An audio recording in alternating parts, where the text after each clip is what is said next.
여호수아서 1장 5절에서 9절까지 한 절씩 교독합니다. 너무 좋은 말씀이기 때문에 그냥 다 같이 함께 합독으로 통독하겠습니다. 시작. 내 평생에 너를 능히 대적할 자가 없으리니 내가 모세와 함께 있었던 것 같이 너와 함께 있을 것임이니라. 내가 너를 떠나지 아니하며 버리지 아니하리니 강하고 담대하라. 너는 내가 그들의 조상에게 맹세하여 그들에게 주리라 한 땅을 이 백성에게 차지하게 하리라. 오직 강하고 극히 담대하여 나의 종 모세가 내게 명령한 그 율법을 다 지켜 행하고 우로나 자로나 치우치지 말라. 그리하면 어디로 가든지 형통하리니 이 율법책을 내 입에서 떠나지 말게 하며 주야로 그것을 묵상하여 그 안에 기록된 대로 다 지켜 행하라. 그리하면 내 길이 평탄하게 될 것이며 내가 형통하리라. 내가 내게 명령한 것이 아니냐. 강하고 담대하라. 두려워하지 말며 놀라지 말라. 내가 어디로 가든지 내 하나님 여호와가 너와 함께 하느니라 하시니라. 할렐루야. 새해 첫 예배에 함께 예배할 수 있어서 너무 감사드립니다. 우리 옆에 분들과 인사합시다. 고맙습니다. 함께 해주셔서 고맙습니다.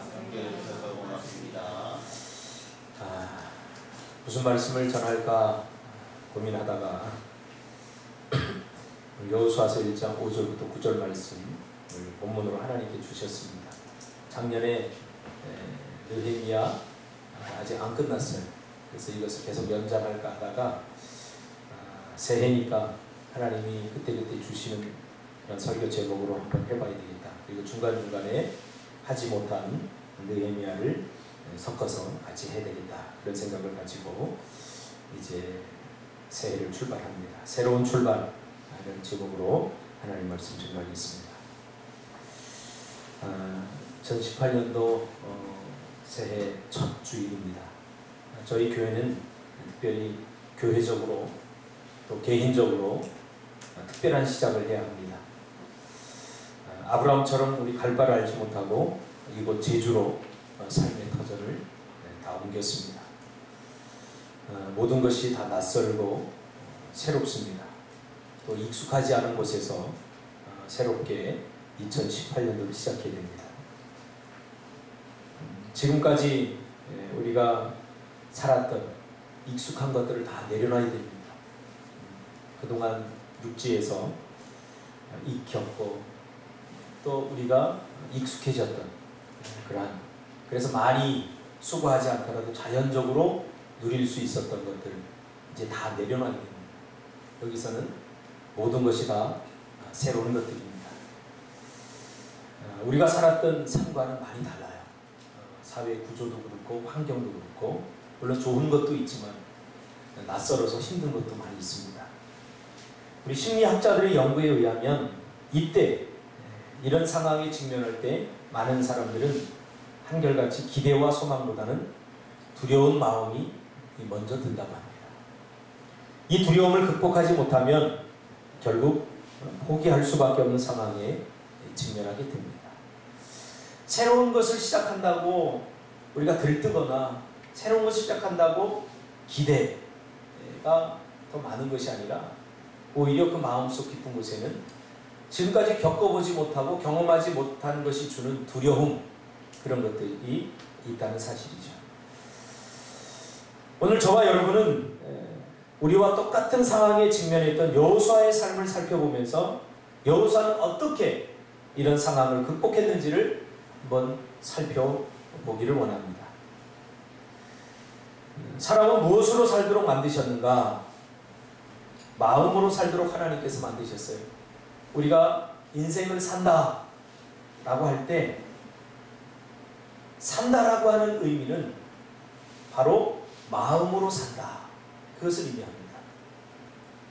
그래서 예수님도 사람이 떡으로만 살 것이 아니다 그렇게 말씀하셨고, 또 사탄도 심지어는 사람이 떡으로만 살지 않는다는 것을 예수님께 시험하셨습니다.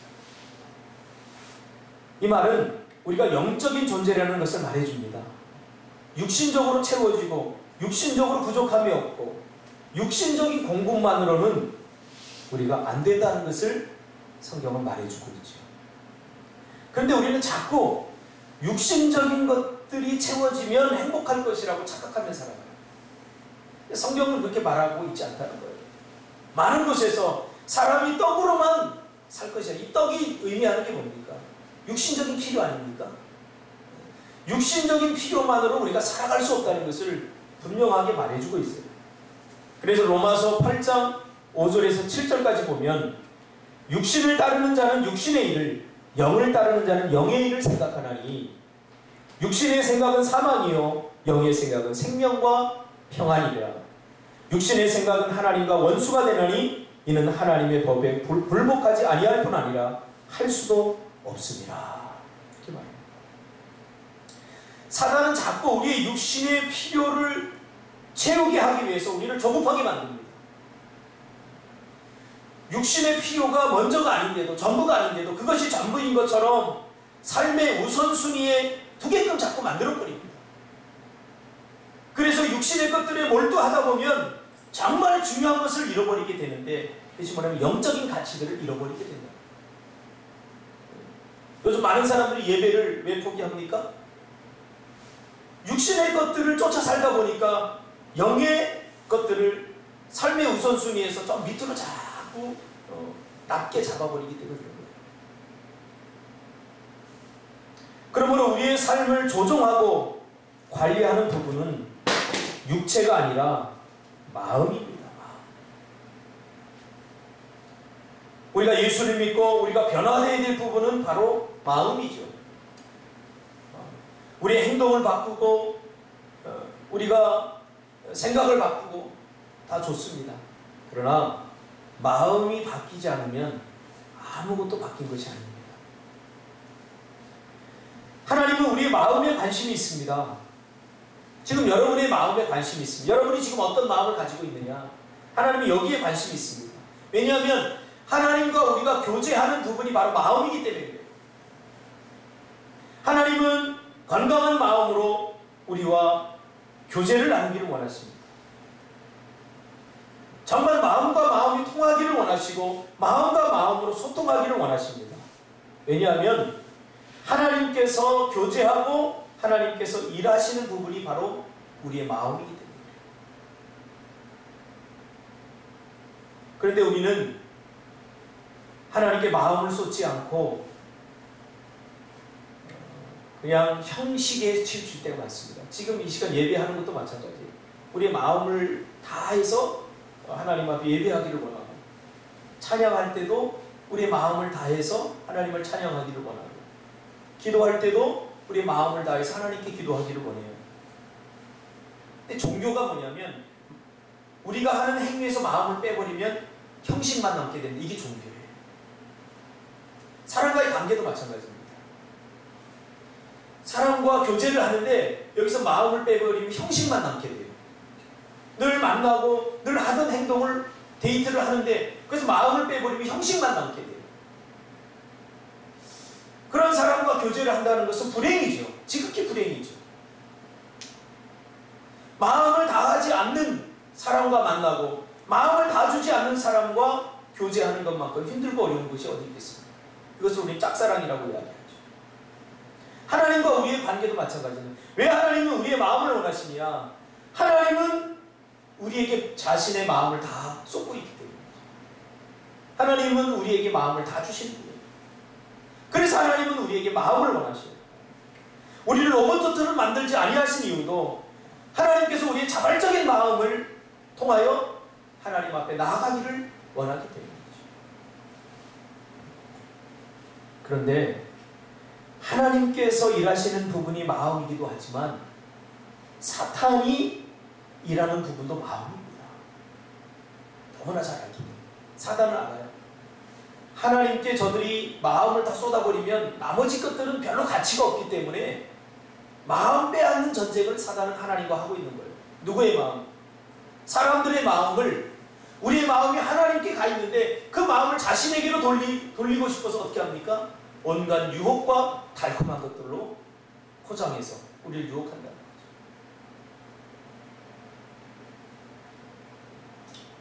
그래서 사단은 우리 마음에 죄를 심어주고 죄를 지으면 하나님과 우리가 멀어진다는 사실을 알기 때문에 자꾸 죄 짓도록 그렇게 유혹합니다. 그럼 마음을 빼앗기 위한 전쟁입니다. 죄는 우리의 마음을 파괴합니다. 죄가 내 안에 들어오면 우리의 마음이 하나님과 점점 멀어지면서 우리의 삶이 파괴가 됩니다. 우리의 건강한 마음이 깨어져 버립니다.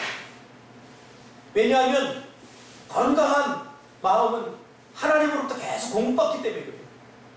계속 건강한 마치 신선한 물, 고여있는 물이 썩고 계속해서 물이 공급되어야 이 물의 생명력이 유지되듯이 우리의 마음도 마찬가지입니다. 이미 생명을 주셨지만, 건강한 마음을 주셨지만 하나님께로부터 계속해서 이 신선하고 생명력 있는 마음을 공급받지 못하면 우리는 어느 순간에 썩어지게 되어 있다는 사실입니다. 죄는 우리의 마음을 오염시키고 급기야는 파괴합니다. 그래서 죄 짓고 난 후 이렇게 오염된 우리의 마음을 표현하는 성경 구절들이 있는데, 삐뚤어졌다, 왜곡되었다, 의심과 불신으로 하나님과 정상적인 관계를 하는 것이 불가능해졌습니다. 하나님은 진심으로 우리에게 이야기하지만 죄가 우리의 마음을 삐뚤어지게 만들어서 그 진심을 믿지 못하게 만들고 의심하고 불심하게 만든다는 사실이죠. 인생을 살아보니까 그래요. 가장 힘든 게 뭐냐면 신뢰가 깨어지는 것이 가장 힘든 부분이죠. 부부간에도 마찬가지죠. 부부간에도 신뢰가 깨어지고 그냥 껍데기하고 사는 거예요. 사람과의 관계도 마찬가지예요. 신뢰가 깨어지면 이것처럼 힘들고 어려운 게 없어요. 하나님과 우리 관계도 마찬가지죠. 껍데기하고 관계하는 거죠. 근데 우리는 영적인 존재이기 때문에 아주 기가 막히게 이런 것들을 인식할 수 있는 거죠. 그러니까 예배에 하나님이 우리에게 원하시는 것은 마음이죠. 지금 마음 자꾸 딴 데가 있으면 이 예배가 공허할 것입니다. 아무 의미가 없어요. 예배. 기도 시간에도 우리의 마음을 다해서 하나님과 교제하고 하나님과 나누기를 하나님 원하시는데 뭐 그래 입술로는 뭐라고 자꾸 짓거려 대는데 이게 무슨 이야기를 하는지 몰라요. 왜? 마음이 떠나기 때문에. 근데 왜 마음이 왜 떠났느냐를 우리가 잘 살펴봐야 돼요. 그래서 마음이 떠나게 되면 관계가 깨어지고 일방적인 소통을 하게 됩니다. 이스라엘 백성들처럼 말이죠. 하나님이 정말로 원하시는 것은 어떤 송아지나 천천의 숫소나 양을 원하는 게 아니에요. 하나님은 신령과 진정으로 드리는 그 예배, 마음을 다 쏟아서 드리는 그 예배를 정말로 원하시는 거죠. 왜 예수님께서 가보의 두렙돈을 더 기뻐하셨을까요? 가보의 두렙돈이라고 하는 것은 오늘날 가치로 말하면 몇백 원의 가치도 안 되는, 몇십 원의 가치도 안 되는 그 돈이에요. 왜 하나님은 그 가보의 두렙돈을 기뻐하셨을까요? 마음이 담겼기 때문에, 전부였기 때문에. 전부였어요. 쓰고 남은 돈이 아니라 부자들은 쓰고 남은 돈, 가치 없는 돈, 그런 것들을 드렸지만 가보의 두렙돈은 전부였어요. 자기의 마음을 거기 다 담은 거예요. 그래서 예수 믿고 제일 먼저 회복된 부분이 있는데 그게 뭐냐면 바로 마음입니다. 마음. 세상 사람들은 어른이 되어 간다는 것을 마음을 다 주지 않는 것으로 정의합니다. 왜? 나만 상처받기 때문에. 그래서 세상 속에 깊이 들어가면 오히려 더 깊이 상처를 받아요. 왜? 늘 만나고 늘 함께하는 사람인데 마음을 다 주지 않아요. 그래서 얼마나 외로운지 몰라요. 세상 사람들이 외로운 이유가 바로 여기 있어요. 뭔가 마음이 통하고 뭔가 마음을 함께하는 것, 이것이 살만나게 하는데 세상 사람들은 그렇지 않다는 거예요. 아주 적당히 줘, 이만큼만. 내가 다가가면 또 뒤로 살짝 밀리고. 왜 그래요? 마음의 상처가 깊기 때문에. 그럼 마음이 무엇입니까? 마음을 정말 표현하기에는 한마디로 정의하기 정말 어렵습니다. 저도 심리학을 공부하면서 마음에 대한 공부를 오랫동안 해왔지만 마음이 뭔가에 대해서 한 단어로 정의하는 것이 굉장히 어려워요. 왜? 마음이 상당히 많은 것들로, 다양한 것들로 이루어져 있기 때문이죠. 정말 복잡한 것들로 이루어져 있습니다. 제가 잠깐 이 마음을 한번 이렇게 정리를 해보면 생각, 감정, 의지, 영혼, 이 모든 것을 우리가 마음이라고 표현합니다. 이게 다 마음이 담고 있기 때문에 그 외에도 아주 다양한 것들이 담겨져 있을 겁니다. 그러나 우리가 느끼기, 이해하기 쉽게 설명하면 생각, 감정, 의지, 이 의지에는 심령, 마음 이런 게 다 포함되어 있습니다. 영혼을 담고 있는 것입니다. 그래서 마음은 느끼고 생각하고 선택하고 행동하게 만듭니다. 여러분들이 뭔가를 선택하고 뭔가를 결정하고 또 뭔가를 느끼고 뭔가를 경험한다면 그것은 마음에서 일어나는 작용입니다. 마음에서. 배고파요. 뭘 먹어야 되겠다. 결정. 이거 다 마음이 하는 행동입니다. 물론 배고프다고 느끼고 느낀 그 부분에서부터 모든 것들이 결국 마음에 이르게 되는 거예요. 그래서 마음에서 뭐라고 그래요? 야, 배고프니까 뭔가를 먹어야 되겠다 하는 거예요. 그래서 마음에 문제가 생기면 느끼고 생각하고 행동하는 것에 문제가 발생하지 않습니다. 그래서 마음이 병든 사람들, 마음에 문제가 있는 사람들을 제가 가만히 이렇게 상담을 해보면요, 누구나 다 느끼는 것을 느끼지 못해요. 사이코패스 같은 사람. 사람을 잔인하게 죽여놓고도 마음에서 그것도 느끼지 못해요. 마음이 심각하게 병든 거죠. 이 마음은 눈에 보이지 않는 영적인 측면이 있기 때문에 굉장히 예민합니다. 또한 남들에게 보이지 않을 뿐 아니라 더 중요한 것은 자신도 자신의 마음을 잘 몰라요. 그럼 그런 사람이 있어요. 야, 내 마음 내가 잘 알아. 거짓말하는 거예요. 자기 합리화시킵니다. 때로는 자기 마음도 자기가 잘 몰라요. 우리가 심리학에서 그것은 무의식이라고 하죠. 그래서 그런 노래도 있잖아요. 내 마음 나도 모르게. 7080 노래 있어요. 내 마음 나도 모르게. 한 여인을 사랑하는데 어느 날을 봤더니 이 여인이 마음에 안 들어요. 그랬다가 다른 남자가 하고 이렇게 사귀니까 그 여인이 또 마음에 들기 시작하는 거예요. 그래서 다시 대시를 하는 거예요. 그러면서 나온 노래가 내 마음 나도 모르게. 내 마음 나도 모르는 거예요. 다 안다고 생각합니까? 우리가 내 마음을 잘 알면 사단에게 속을 이유가 뭐가 있겠습니까? 그래서 자기 자신에게 속을 수도 있습니다. 저는 많이 보았습니다. 이렇게 하면 될 것 같고 저렇게 하면 다 될 것 같은데 이게 잘 안 돼요. 대표적인 사람이 성경에 나오는 야곱입니다. 야곱은 속이는 자는 뜻이다, 이름이. 근데 인생을 살아보고 보니까 야곱이 형을 속이고 아버지를 속이고 만나는 사람마다 다 속였어요. 근데 나중에 깨닫게 되죠. 야곱이 제일 많이 속인 사람 자기 자신이에요. 그래서 그렇게 개고생하지 않아도 되는데 그렇게 고생해요. 자기 자신을 속인 거예요. 남을 속인다고 자신은 나 머리 좋아, 나 괜찮은 사람이야, 이 어리석은 놈들 하면서 아버지도 속였고 다 속이고 심지어 하나님까지 속일 수 있다고 생각했는데 하나님은 스스로 자기 자신을 속게 만드는 거죠. 정말 불쌍한 사람이죠. 그래서 시편 기자는 내 마음의 묵상이 주께 연락되기를 원한다라고 고백합니다. 무슨 말입니까? 내 마음 내가 어떻게 할 수 없으니까 내 마음을 하나님께 다 드리고 하나님께서 주관하시 하나님 맡아주세요 하고 하나님께 다 드리기를 원한다는 거예요. 연락되기를. 그래서 우리 마음은 관리가 필요합니다. 이 시편 기자의 고백이 얼마나 처절한지 아십니까?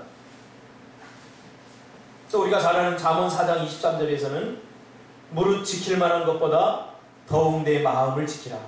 생명의 근원이 이에서 남이니라. 말씀하고 있습니다. 다 마음에서 비롯돼요. 성공과 실패, 행복과 불행, 이건 다 마음에서 시작되는 거예요. 우리는 행복한 사람들은 그럴 만한 이유가 있다고 생각하죠? 이유 없어요. 이유 없어요. 우리가 아는 것처럼 삶의 질이 가장 낮은, 우리가 질이 낮다고 생각하는 방글라데시 그런 나라가 행복도가 가장 높지 않겠습니까? 그러니까 어떤 사람이 그래요. 그 사람들은 그 사람들은 좋은 것을 경험해 보지 못해서 그렇다라고 얘기하는데 참 교만한 이야기죠. 좋은 환경에 처해 있다고 행복한 건 아니라는 사실이에요. 우리 마음 관리를 잘 하지 못하면 정말 누구나 부러워하는 그러한 환경에 있을지라도 난 불행하다 이렇게 생각할 수 있다. 마음이 끼어져요. 여러분, 우울증은 부작병이라고 그래요. 정말 삶이 힘들고 어려운 사람은 우울증 잘 안 걸려요. 어떤 사람이 우울증 걸려요? 좀 살만한 사람, 좀 여유가 있는 사람, 돈도 좀 어느 정도 가진 사람. 왜 그래요? 마음 관리를 못하니까.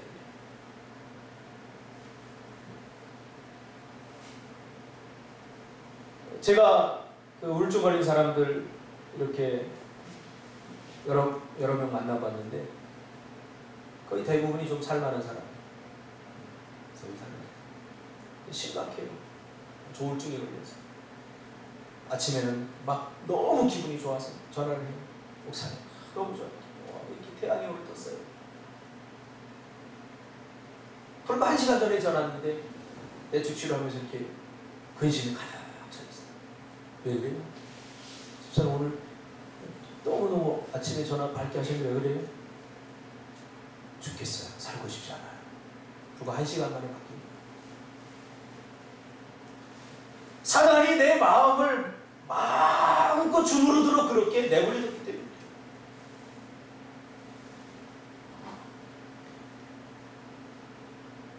내 삶의 행복과 불행은 바로 마음으로부터 시작됩니다. 성공과 실패도 마음으로부터 시작됩니다. 그래서 마음은 가장 상처받기 쉬운 것입니다. 예민하기 때문에. 그래서 마음은 지켜야 하는 것입니다. 마음은 지켜야 하는 것입니다. 다른 사람들이 던지는 말 한마디, 그게 내 마음이 흔들려요. 왜? 지키지 못하기 때문에. 사실인지 아닌지도 모르고 거기에 그냥 분노하고 거기에 그냥 감정을 이입하고. 제가 요즘 살라고 발버둥 치면서 내가 뭔가를 해야 되겠다. 그래서 드론을 내가 시간 날 때마다 날리고 있어요. 할렐루야. 아마 50된 사람이 드론 날린다고 그러면 아마 웃을 사람이 있을지 모르겠습니다. 저는 그렇게 생각하지 않아요. 모든 하는 일에 의미가 있다고 저는 생각해요. 이렇게 드론을 날리면서 왜 드론이 자격증이 필요하고 왜 드론이 연습이 필요한지 김건모를 보면 다시 한번 존경하게 됐어요. 이 드론 조종하기가 쉽지 않아요. 더군다나 엊그제 같은 경우 바람이 굉장히 높더라고요. 그래서 내가 어느 정도 익혔어요. 어느 정도 익혀가지고 야 오늘 내 멋지게 한번 날려보자 그랬는데 딱 떴는데 높이 떴는데 이게 제어가 안 돼요. 보니까 바람의 영향도 있는 거예요. 되게 예민해요. 이 컨트롤 박스가 잘 움직이지 않아요.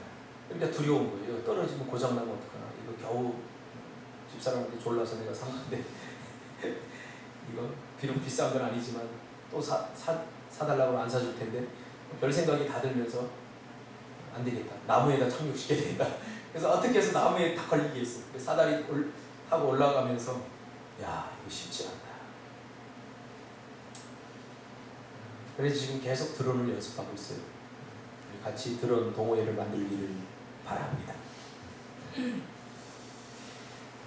한낱 드론도 내가 조종하기 쉽지 않은데 내 마음을 통제하고 컨트롤 해야 하는 것은 이게 쉽지 않다는 거예요. 행복과 기쁨과 삶의 모든 실패와 성공이 다 마음에서 나온다는 거예요. 불행합니까 여러분? 내 행복하지 못하다고 생각합니까? 그 마음이 뭔가 상했기 때문에 마음을 잘 통제하고 컨트롤을 잘 하는 것이 신앙의 성숙이고 그리고 그것이 곧 믿음입니다. 그 범주를 벗어날 때가 있습니다. 언제입니까? 마음이 나를 통제하고 마음을 컨트롤하는 것을 벗어날 때가 있어요. 외부로부터 자극이 올 때예요. 아, 희수 더럽게 못생겨. 그러면 마음의 통제가 잘 되는 사람은 이거를 뭔가 잘 컨트롤하겠죠. 그래서 거기에 별다른 반응을 하지 않고 좋은 해석을 할 수 있겠죠. 그런데 마음에 상처가 있고 마음이 뭔가 삐뚤어진 사람들은 즉각적으로 반응을 합니다. 지금 너무 세게 있으면서 기도 잡고 있어요. 누가 누구를 이렇게 분노가 생깁니다. 네가 시킨 거 내가 하나도 안 하지. 절대로. YCC 개떨 이렇게 돼요. 마음을 컨트롤하죠. 이렇게 다운이 돼버리죠. 이 침체가 되면 오랫동안 힘든 게 자기 자신. 하나님의 은혜가 멈춰져 버려요. 더 이상 누릴 수 없게 돼요. 그래서 이러한 루트를 가장 잘하는 게 사단이에요. 자꾸 마음을 공격하는 거예요. 어려운 환경을 주고 문제를 주는 것 결국 뭔지 아세요? 마음을 무너뜨리려고 합니다. 마음을 그렇게 상태로 만들어버리려고 합니다. 이번에 YCC를 캠프를 하는데 한번 시수한테 다 맡겨보자 그래서 시수한테 이렇게 다 맡기고 내가 가지도 않았어요. 이것도 훈련이죠. 사실 HTTP 검사하고 어떻게 결과가 나오고 MBTI 해석하는 또 문장 완성 검사 어떻게 하면 해석하고 스케줄 어떻게 짜고 이건 가장 쉬운 일이에요. 정말 힘든 게 뭔지 아세요? 예측 불허한 아이들과 함께하는 거예요. 얼마 짜증나게 하고 얼마 피곤하고요. 하루 종일 사이다 아직도 기까지 있는데 차 타고 다니는 거 사이다 저쪽에서 또 김치고 하면서 막 정신이 없어요. 그 폭풍치는 아이들의 에너지를 내가 온몸으로 받아내면서도 요동하지 않는 것을 키우는 게 실력이에요. 진짜. 그렇지 않고 여러분 꿈틀학교를 한다니까 여러분 나는 뭘 가르쳐야 되지? 기본적으로 이게 안 되면 아무것도 할 수 없어요. 이게 기본적으로 갖춰질 때 그 다음부터 아이들이 이쁘게 보이죠. 2명 했는데 이 아이들을 보내면서 내가 울 뻔했어요. 왜냐하면 이 캠프에 참가해 준 것도 너무 감사하고 그렇게 맡겨준 부모님도 감사하고 또 이 아이들을 보내는데 우리 찬호가 자기 오면서 나 여기 살 거예요. 나 여기서 살 거예요. 한 달 동안이라도 살 거예요. 나 노후를 여기서 보낼 거예요. 이러면서 쟤네 부모님이랑 다 얘기했겠죠. 그래서 근데 돈을 더 많이 벌어야 될 것 같아요. 그래서 내가 40대가 되면 제주도에 올 거예요. 그러면서 계속 얘기를 하는데 그 아이가 가야 하는 그 삶의 터전 엄마하고 갈등이 심한 거예요. 그러니까 엄마도 찬호 때문에 힘들고 찬호도 엄마 때문에 힘든 거예요. 서로가 힘든 거예요. 그러니까 서로 탓하고 있는 거죠. 그러니까 이런 것을 우리가 이제 올바로 잡아주고 자신을 보게 하고 이런 사역을 우리가 하는 거예요. 나중에 가정 캠프도 하겠지. 근데 그걸 기분 나쁘게 당신이 문제입니다. 이러면 이게 모든 게 안 돼요. 자연스럽게 느낄 수 있도록 그렇게 해주는 게 이게 굉장히 중요해요. 그래서 제가 희수한테 그랬어요. 뭔가 자꾸 이렇게 통제하거나 뭐 이렇게 하려고 하지만 그냥 내버려둬라. 그래야 진심이 나오고 그 진심을 알아야 우리가 뭔가를 한다. 그러니까 상담소에 가면 딱 놓고서 너 병들었어, 마음이 병들었어. 이거를 인지시키고 시작하는 거야. 너 또라이야, 너 이상한 놈이야. 그러니까 애들이 마음을 안 열어요. 근데 우리 캠프에 오면 전혀 그런 걸 느끼지 못해. 그냥 일상이에요. 그냥 일상 속에서 그냥 살아가도록 그렇게 하는 거예요.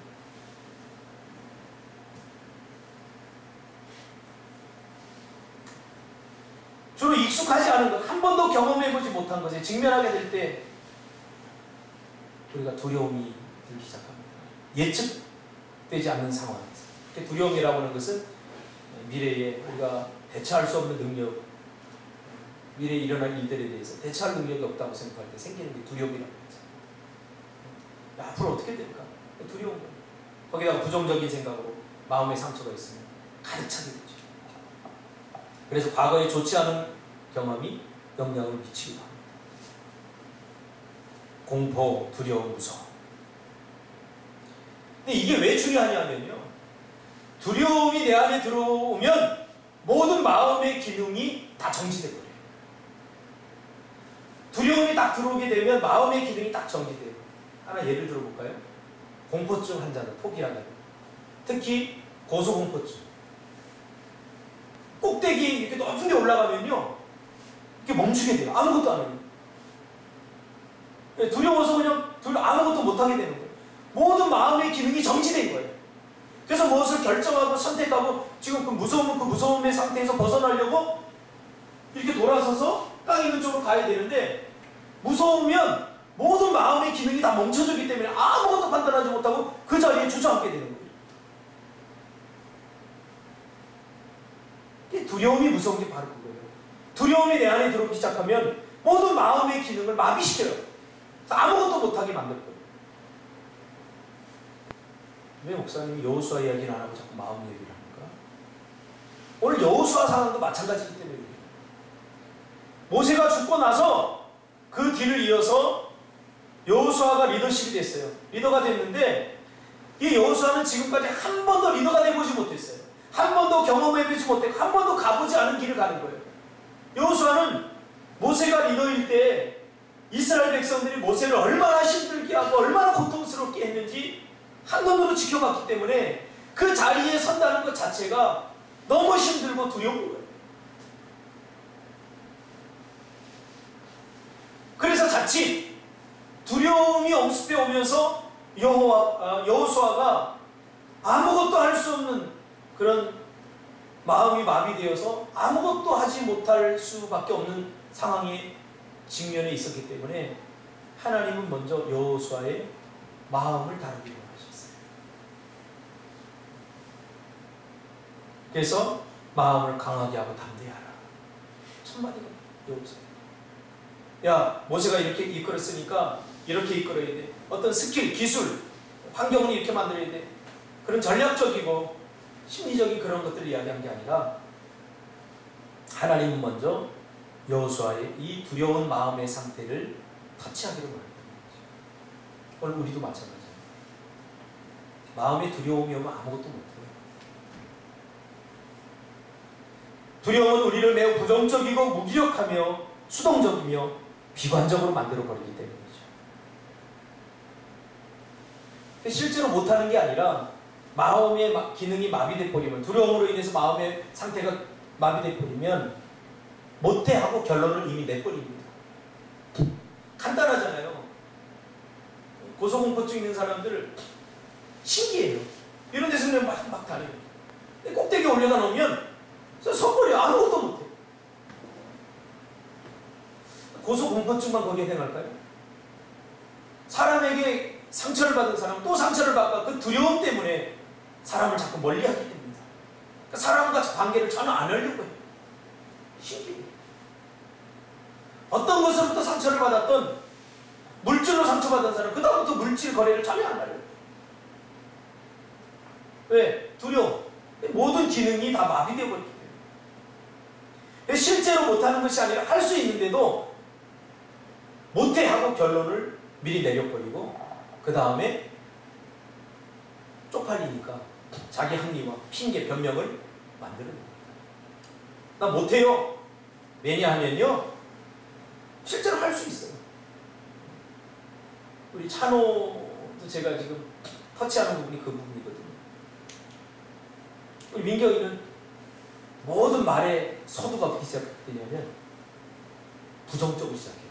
아니요, 안 돼요, 이렇게부터 시작해요. 밥도 잘 먹어요. 근데 나 이거 못 먹어요. 못 먹는 것부터 찾아요. 먹을 것도 많은데. 못해요, 안 해요.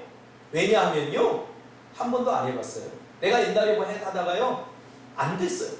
자꾸 이게 그 조그만 아이인데 이게 이제 계속 되면 어떻게 될까요, 나중에? 그게 심각한 거예요. 그래서 캠프를 하는 거예요. 그러니까 제 눈에는 그런 것들이 보여요. 하나님의 눈에 비친 여호수아는 우리 인간의 눈에 비치기에는, 야, 모세 다음에 네가 리더가 되는 거야, 멋져 보이고 괜찮아 보이고 참 대단해 보일지 모르지만, 하나님의 눈에 비친 여호수아는 한없이 두려워하는 여호수아의 마음을 이겨냈던 거죠.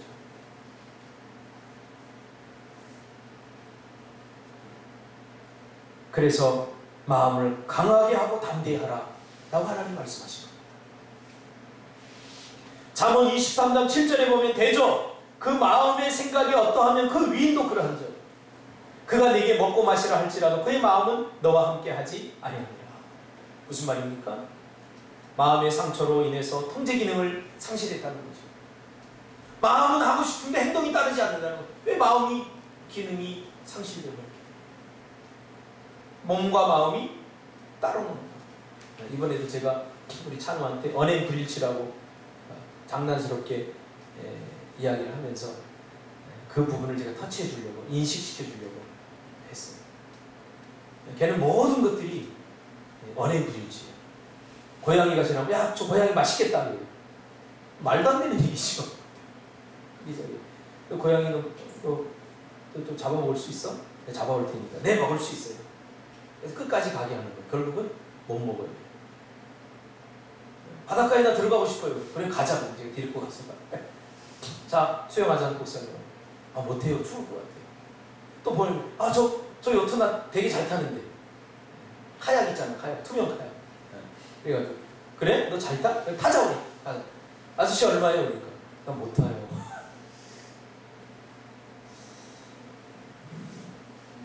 자기의 마음과 몸이 따르는 거예요.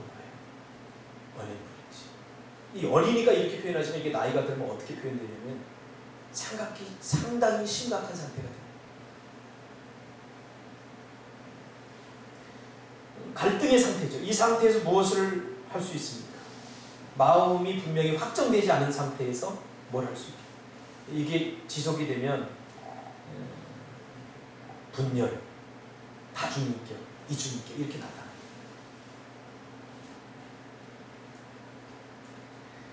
말로는 할 수 있어 이렇게 외치지만 마음속 깊은 곳에서는 안 되는 것 알지, 못하는 것 알지, 어차피 안 될 건데 하는 그래도 면이 있으니까 하는 척이라도 하자. 안 될 거 알면서. 이게 가장 불행한 거죠. 마음과 행동이 일치할 때 강력한 신이 되는 거잖아요.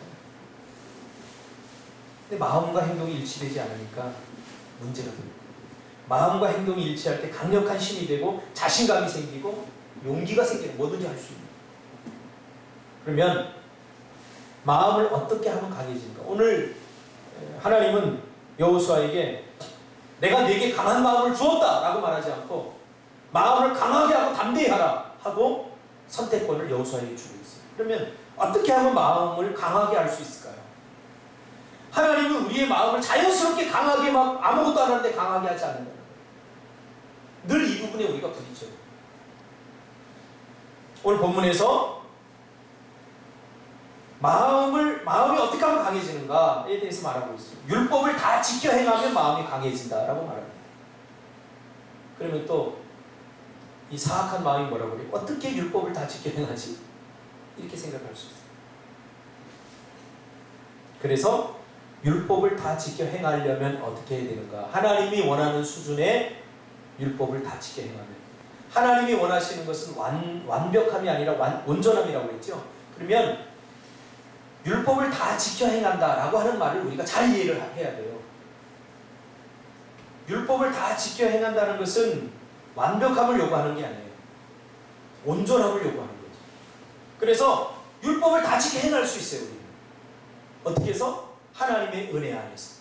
은혜가 아니면 우리가 무엇을 해도 완벽하게 다 지켜낼 수 없어요. 하나님의 마음을 흡족하게 할 수 없어요.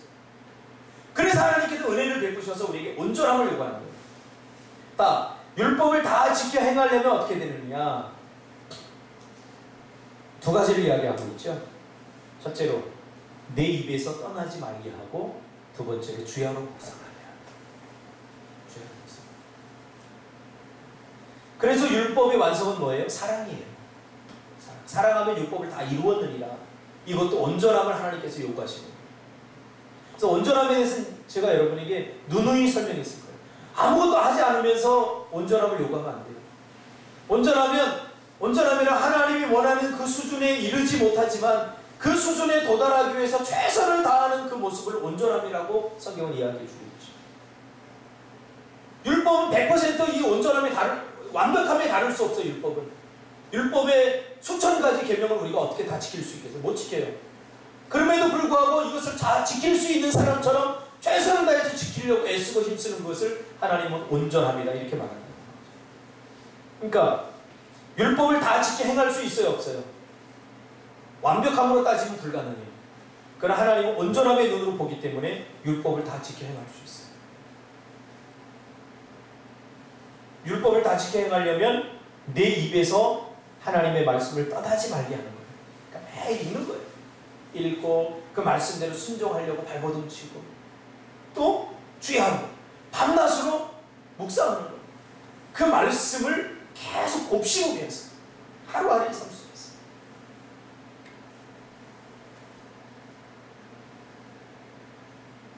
말씀 위에 든든히 서야, 말씀 위에 든든히 서야 마음을 지킬 수 있다. 우리의 삶의 기반이 어떤 경험이나 어떤 내가 배운 지식이나 그런 것을 세워두면 이게 불안해서 흔들려요. 왜? 진리가 아니기 때문에. 진리가 아닌 것은 바뀌거든요. 경험. 그러니까 어른들 말하는 거 다 옳은 말씀이에요. 근데 그 시대에 맞았던 이야기죠. 진리는 아니에요. 자신의 경험. 야, 우리 때는 말이야 이게 최고였어. 근데 지금 그 최고가 지금 최고는 아니에요.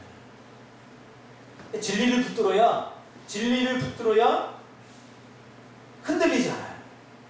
진리를 붙들지 않으니까 자꾸 흔들리게 됩니다. 그래서 하나님은 진리의 말씀을 붙들고 살라고 합니다. 하나님의 말씀대로 순종하는 것 외에는 마음을 강하게 할 수 있는 다른 방법이 없다라고 하나님께서 말씀해 주는 거죠. 제가 가끔 이렇게 쥐어드는 책이 있어요. 수십 번 읽었을 건데 그때 나에게 힘이 되어준 말 한마디 뭐 그렇죠. 배세광 집사도 있더라고요. 거기에 보면 많은 사람들이 위기 때, 실패 때 그들이 어떻게 일어섰는가를 다 이야기해 주고 있어요. 무엇이 일으켰느냐? 그때 어떤 한 사람의 말 한마디가 그를 일으켰다. 회사가 망하고 빚더미에 올라서고 정말 앞뒤 옆문 다 막혀서 갈 바를 알지 못할 때 어떤 사람이 자신에게 돈을 주거나 그 환경을 바꿔준 것이 아니라 그때 어떤 사람의 그 말 한마디 때문에 버티고 견디다 보니까 내 인생이 달라졌다. 말 한마디가 바꾸는 하나님의 말씀이 바꾸는 할렐루야.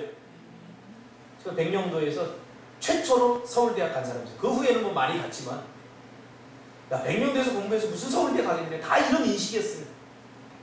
열심히 해봤자 서울대는 못 간다. 다 이런 패배주의가 가득할 때 이 선배님이 서울대학을 갔어요.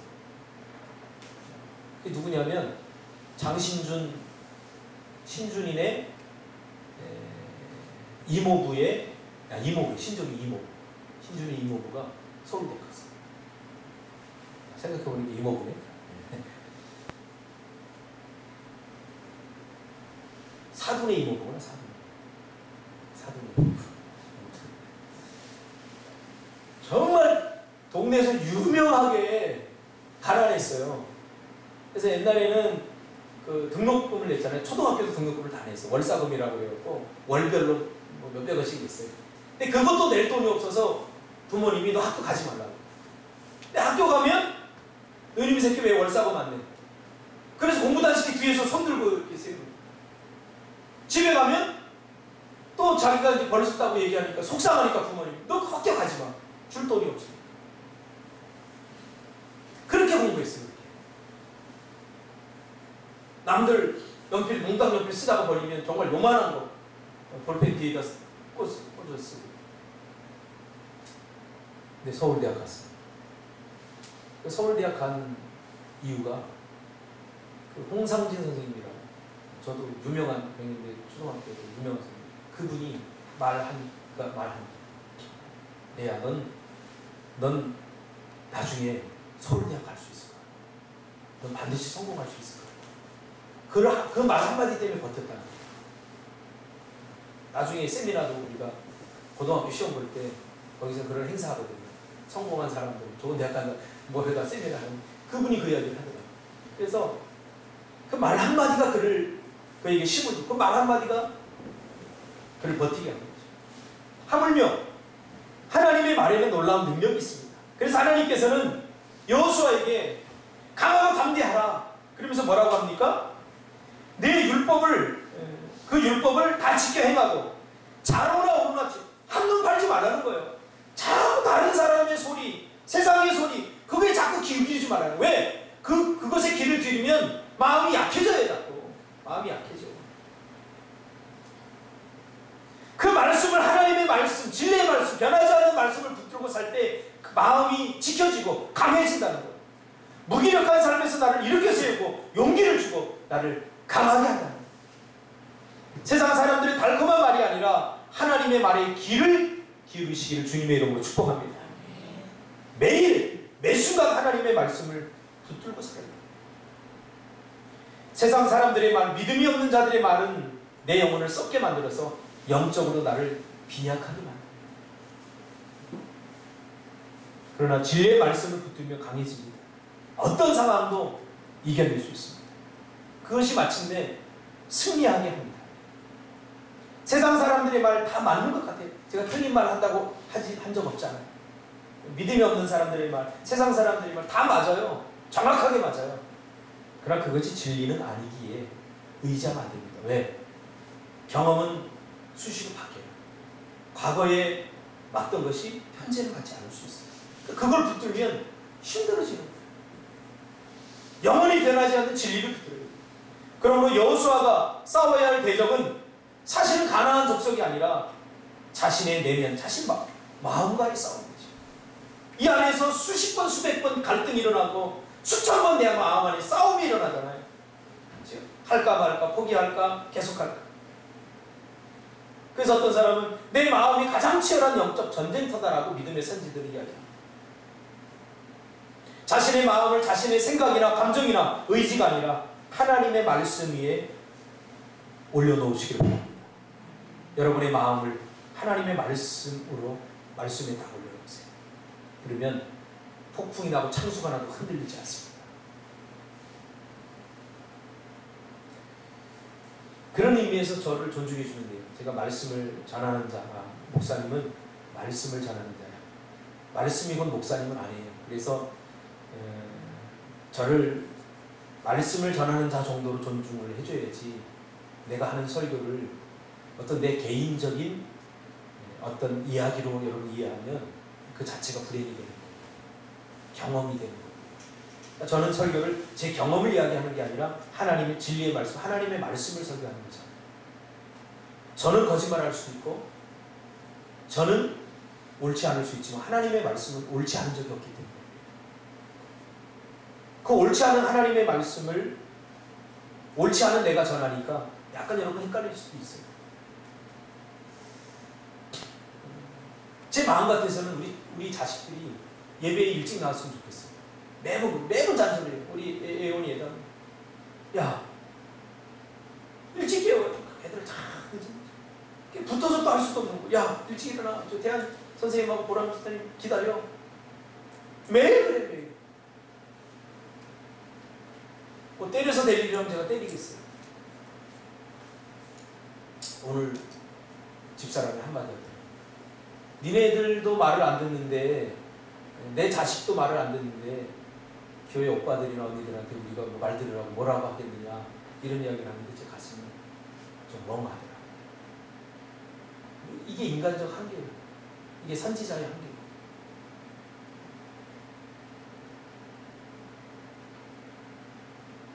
그러니까 제가 하나님이라면 차라리 말씀 전하기 참 좋을 것 같아요. 부족한데 해야 되니까 이게 고통이에요. 저를 그 정도로만 이해해 주면 돼요. 그래서 제 인생을 따라하려고 하지 말고 제가 전하는 말씀대로 여러분 살아야 돼요. 그게 정말 여러분들에게 바랍니다. 우리 애인이한테도 마찬가지예요. 수연이하고 희수가 여기 와 있는데 가서 좀 놀아주기도 하고 같이 해주기도 하고 그 제 마음이에요. 제 마음. 뭐 우리 예린이는 또 다른 마음이 있기 때문에 그렇게 못할 수도 있겠지만 아빠로서 그러면 희수하고 수연이가 좀 덜 외롭지 않을까? 뭐 이런 생각을 가지고 있는데 다 마음 같잖아요. 세상 모든 것들이 내가 난 내 자식도 내 마음대로 잘 안 돼요. 그래서 하나님께 맡길 수밖에 없어요. 자꾸 집사람이 예린이하고 갈등을 일으키고 잔소리하고 이렇게 하는데 제가 그걸 보면 굉장히 신경질이에요. 왜냐하면 사람은 잔소리한다고 바뀌지 않거든요. 물론 엄마가 저 아이들을 나보다 더 사랑하는 것 같아요. 그건 확실한 거예요. 그래서 애들이 엄마를 좋아하는데 저는 나를 좀 덜 좋아해도 나는 뭐 말할 말이 없어요. 왜? 더 사랑하는 거예요. 그러니까 자꾸 잔소리하죠. 근데 저는 거기에 빼앗기는 에너지가 아까워요. 그래서 저는 그냥 기도해요. 하나님 알 수 있도록 도와주시고 은혜를 주세요. 한 발 물러서 있는 것 같아요. 근데 정말 사랑하면은 잔소리를 하게 돼 있어요. 그래서 여러분 부모님들 여러분에게 잔소리를 합니다. 말씀 사역자도 마찬가지입니다. 그래서 내가 말씀대로 잘 살지도 못하면서 여러분에게 자꾸 진리를 이야기할 수밖에 없어요.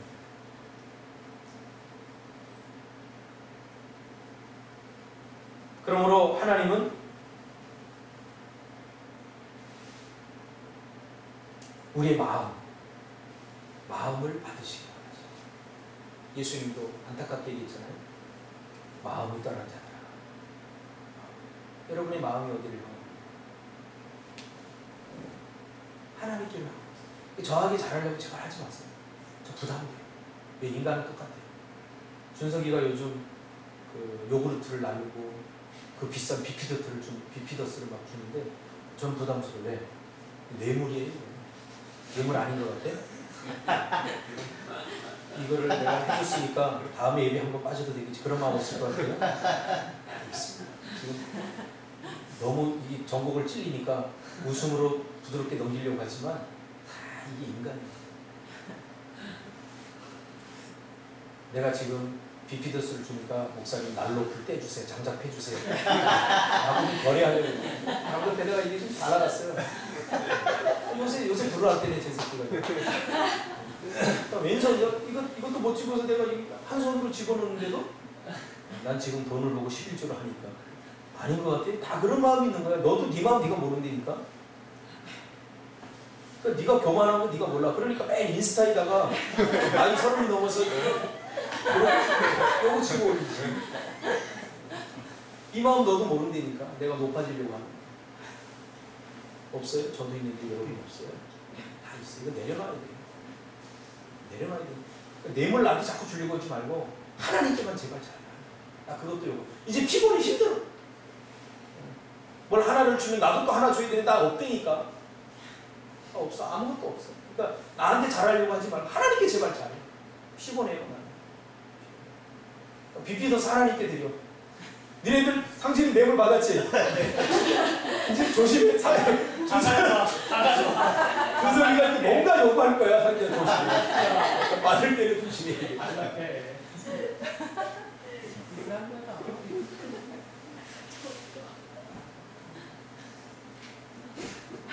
마음을 하나님께 맡기고 새롭게 출발합시다. 할렐루야. 자꾸 형식적인 것 하려고 하지 마. 이거 다 쟀나 상훈아? 마음이 없기 때문에. 마음이 지금 어디가 있나? 내일 모레 장경숙 여사원인데 마음이 중요해. 밖에 전구 갈았나? 갈았습니다. 응? 여기 갈았어? 뒤에?